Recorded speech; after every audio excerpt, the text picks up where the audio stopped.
Hey guys, welcome back to the Foolish Show. Of course, I am Foolish Phil. Just wanted to give you some thoughts after Michigan's victory over St. John's tonight. 89 points they scored again, so just short of 90 points for the third consecutive game. And I gotta agree with Bill Raftery. This team just seems to have some mojo about it. If you, for lack of a better term, you got a little swagger with Doug McDaniel. You got some really good length on defense. You got hustle out there, which, to be honest, was what the team kind of really was lacking last year when you had Jet Howard out there, who was not interested in defense. This team likes to play defense, and they're getting after it. Oh, man, just looking at this team overall, it's encouraging because you had no idea what Michigan basketball was going to be this year. And don't get me wrong, you still have lots of season to go, but this is at least an encouraging start to the season. They're not like playing like badly and having to pull out games versus, MAC teams like they did last year, at least not yet. And obviously tonight versus St. John's was the first bigger test, right? You had some pay games, right? You know, what they call them, pay games, whatever. You pay a team to come into your venue and you play them, I think it was like Arkansas State and Youngstown State, right? The Penguins, they played them.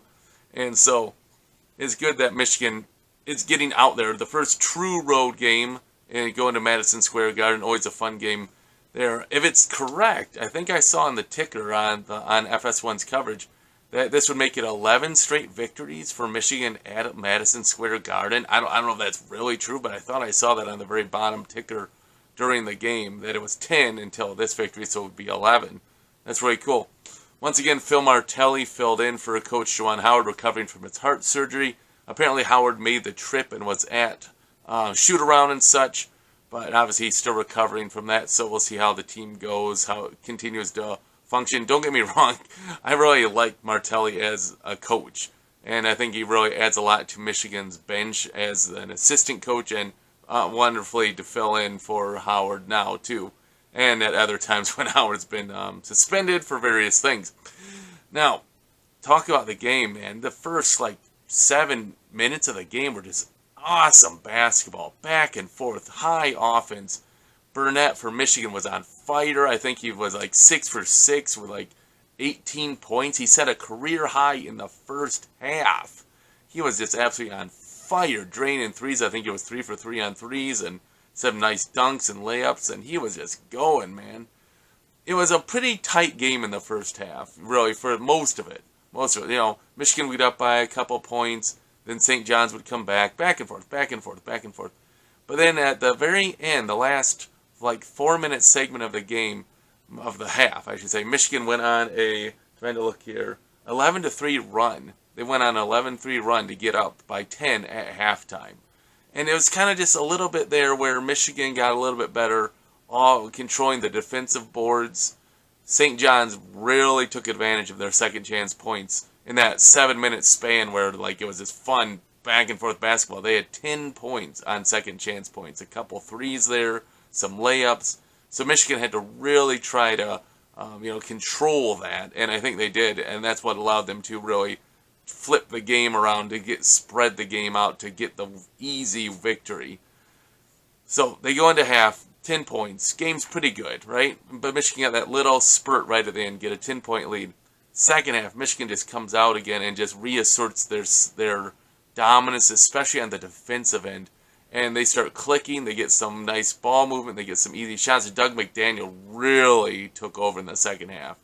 He was just being the Doug show, really. He's just going off and getting layups. He's doing no-look passes for dunks to guys, draining some threes in the end. Just really good. He finished with a game-high 26 points for Michigan. And I think about 7 assists, 6-ish rebounds, a couple steals in there. You gotta love that. So, he's just excellent. And for the sake of it, I love Doug McDaniel for this reason, for a second reason. He's short, if you will, right? So I know you wish he was a little taller, but there's some advantage to this. He's pretty limited on NBA potential. I don't know if he would get drafted, right? So he's probably going to be a player that's going to stick around for 3-4 years. And, that's really going to develop. This is year 2 for him. He seems to have taken a very strong sophomore leap here, right? Another one who had another solid game, Cheddar. man, just looking at him, he put on a lot of muscle. I think it's Camp Sanderson, I think is his name, is the weight and strength and conditioning coach at Michigan. Man, Cheddar's looking buff, and he's like handling his business down there pretty good. 10 points off the bench, excellent. Namwa got 9 points if he could have hit his free throws. He missed 3 out of 4 that I noted. He would have got to double figures. You had that. Then I was Burnett. He finished with 21 points. T. Will had 12. That's some good balanced scoring, man, and that's just looking good. I know. You're still going to have those games where it's going to be a lot tighter, but there's always a saying that defense travels, right? And this team plays good defense. They have long reach. They give effort for right now, and 3-0 is 3-0.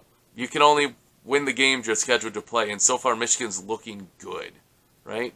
And every time St. Joe would come back on them in the first half, they found a little way to, fight back, get the lead back, play some good basketball, get some stops, and then, that second half, a 22-5 run, sound defense, excellent defense, and they go on a 22-5 run to just, in the game. It was kind of a little bit good practice, I guess I would say a little annoying in a way that St. John's kept doing press, so you had to keep Doug McDaniel out there for most of the last bit of the game.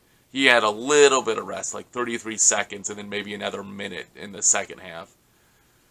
But Michigan's really going to have to try to keep him healthy. I mean, he got fouled hard a couple times. One was a flagrant foul. One he got hit in the head and wasn't called.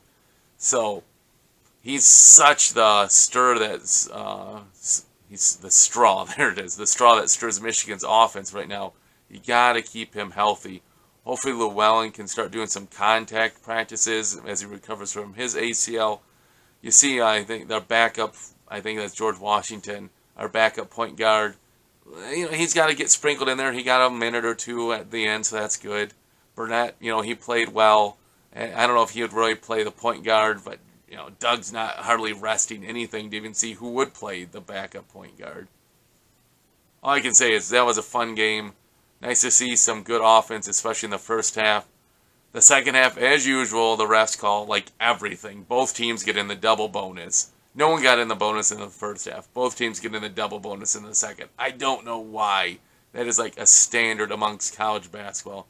Every second half always has both teams get in the double bonus. I just don't understand why the refs call it so much different than they do in the first half. It's kind of, I don't know what to say about that. But I've always had a problem with how refs call basketball. Oh, Michigan improves to 3-0. Good win tonight on the road at St. John's. So cool there. Just, this team's fun to watch. I mean, just for what I thought this team might be, you have adding like transfers, you have young guys with Reed and Doug McDaniel. You don't know what you're going to get. And things are looking pretty good. I mean, 3 games. Settle down, Phil. Settle down. But, I mean, they're showing promise, and that's all you can hope for. Hey, guys, if you have any thoughts after tonight's game, put them in the comments below. I'll try to respond as I'm able to. I know I'm still trying to get caught up to the football videos and respond to that. But I'm trying to get there. Just been busy at work and not a lot of free time. Got yard work to do when you get home. You got kids at home to play with and such, too. So it is what it is. But, hey, guys, thanks for watching. Until I see you guys next time, as always, go blue.